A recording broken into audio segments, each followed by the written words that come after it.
Olá, bem-vindos ao nosso encontro semanal sobre saúde, sempre aqui no Jornal do Rio. E o tema dessa conversa, gente, é um assunto que dominou o noticiário ao longo dessa semana.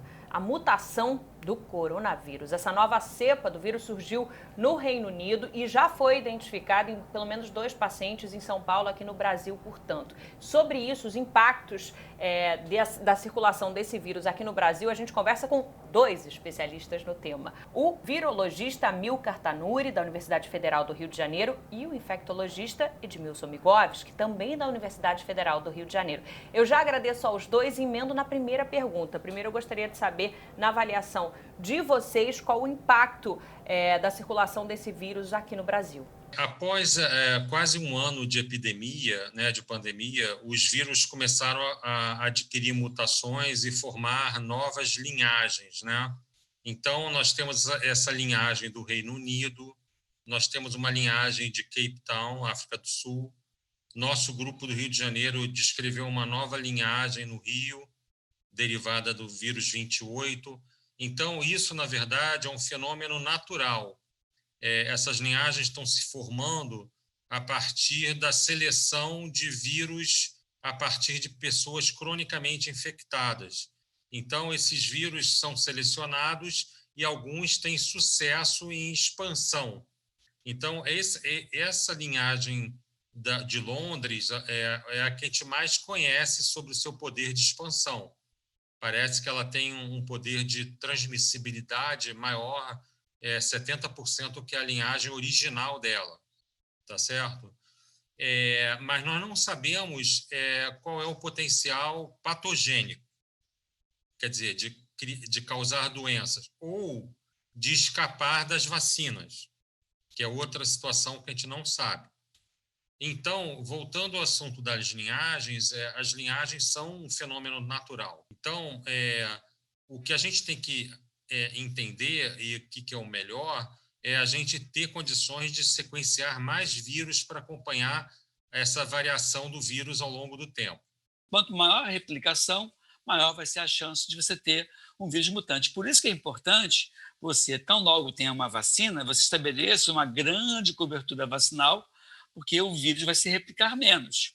Por isso que é importante você lançar mão de medicamentos que minimizem a replicação viral, que quanto menor a replicação, menor a chance de você trazer ou obter um vírus mutante. Então, a probabilidade disso ocorrer não é muito grande em relação ao coronavírus, quando você compara com o vírus influenza, mas existe. E ainda que não seja uma probabilidade muito grande, quando você aumenta o número de pessoas infectadas, você acaba dando chance para o azar de surgir cepas alteradas. Então, na dependência da mutação, que venha principalmente a alterar as proteínas de superfície desse vírus, eu posso ter o não reconhecimento da vacina, dos anticorpos produzidos pela vacina, e posso não ter o reconhecimento no teste diagnóstico, que visa o teste de PCR, que a gente chama, é um teste molecular que avalia justamente o sequenciamento genético desse vírus. Até porque esse vírus ele tem uma curiosidade, ele tem um RNA muito grande. Ele tem um RNA dele, chega a ser 4, 5 vezes maior do que o RNA da febre amarela, do vírus que causa dengue, por exemplo. Mas ele tem um sistema de autorregulação. Ele tem uma coisa meio inteligente que impede, porque ele é muito grande, o RNA, de dar surgimento a cepas tão diferentes. Então, ele se autorregula e modifica, impedindo que novas cepas surjam. Então, isso é uma coisa curiosa e boa para a gente, Porque se ele realmente se tornar mais estável, é menos provável que o teu sistema imunológico, ao ter contato com o SARS-CoV tipo 2, não reconheça um SARS-CoV tipo 2' ou 2.2 versão atualizada, entendeu? Estou falando isso para deixar bem claro, para que a gente tenha um entendimento melhor. Estamos a caminho de ter a vacinação aqui no Brasil, a gente espera que seja em breve. E diante da notícia de que há uma nova cepa do coronavírus circulando aqui no Brasil, tem algum impacto na campanha de vacinação? Será que essa vacina é eficaz também para proteger contra essa variação? Olha só, o impacto é que força você a estudar o comportamento dessas linhagens. Essa é só uma característica mais para a gente saber qual vai ser o comportamento delas no mundo real. Mas nós esperamos que, nesse momento atual, já que a gente não está vacinando em massa, essas linhagens ainda não têm uma relação com as vacinas.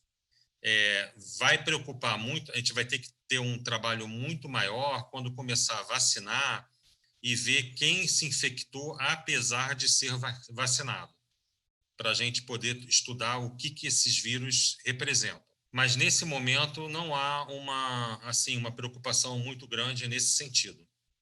Aliás, a preocupação muito grande nossa são duas.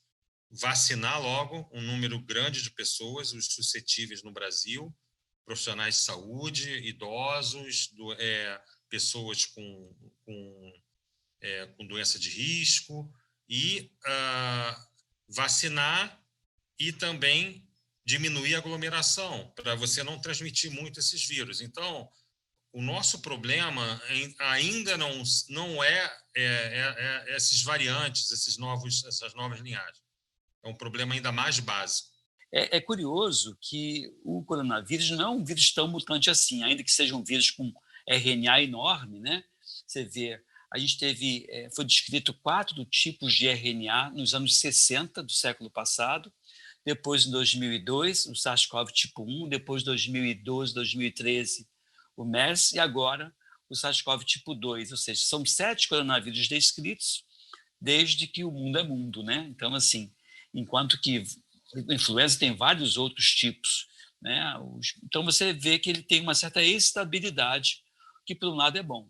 Por outro lado, quando você vê muita gente sendo infectada, permitindo que haja uma replicação desse vírus por diferentes momentos e de uma forma muito intensa, é natural que você tenha surgimento a uma cepa modificada, que pode ser uma cepa modificada, tornando-a mais infecciosa e menos virulenta, menos agressiva, que é a tendência geral do coronavírus. Você vê que nós convivemos com o coronavírus desde os anos 60, que foi descrito, mas ninguém nunca deu tanta notícia, tanta cartaz para coronavírus como está dando agora no SARS-CoV tipo 2, né? Então, a tendência é essa, é um vírus, a princípio, atenuar um pouco mais, pegar mais pessoas, mas é desejável que a mutação não seja a ponto de escapar, por exemplo, das vacinas que estão sendo desenvolvidas ou escapar da detecção dos testes que já foram desenvolvidos. Caso isso ocorra, cá entre nós, é muito mais fácil você adaptar uma nova vacina, como se faz para a influenza, que todo ano sofre as alterações, e você tem a cada ano, a princípio, uma vacina com uma nova formulação, como também não será difícil você adaptar o teste para detectar essa nova cepa, se isso se fizer necessário, né? Então, a gente tem algumas dúvidas em relação a essas novas mutações. E com relação aos testes que hoje existem, eles são capazes de identificar também a presença desse vírus, da variação? A maioria dos PCRs feitos no Brasil não utiliza essa região do vírus para fazer o PCR.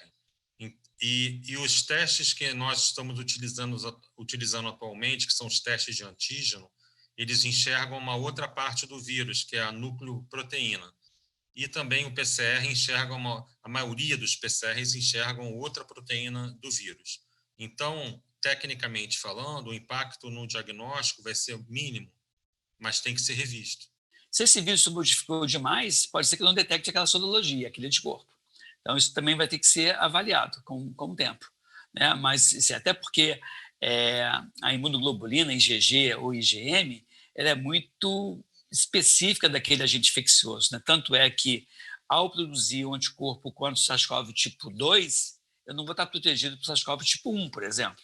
Eu não vou estar protegido para outros coronavírus. Então, pode ser que o método tenha que ser também atualizado na dependência da mutação ocorrida. Bom, a gente lembra que um comitê de cientistas que é ligado ao Ministério da Ciência e Tecnologia emitiu um comunicado alertando a comunidade científica, especialmente aos laboratórios, sobre a necessidade de fazer alguma revisão nos testes que existem hoje diante da circulação dessa nova cepa do vírus. Mas pelo que a gente ouviu aqui dos especialistas, isso deve ser rápido, alguns testes só que precisam serem revistos, já que a maioria vai detectar essa variação, pelo que eles avaliam até agora. e essa revisão deve ser rápida. A gente vai seguir monitorando esse tema e outros assuntos ligados à área da saúde. Semana que vem a gente volta para mais uma conversa, sempre aqui no Jornal do Rio, sempre aos sábados, sempre sobre saúde, comigo, Marina Procópio. Tchau, gente, te espero.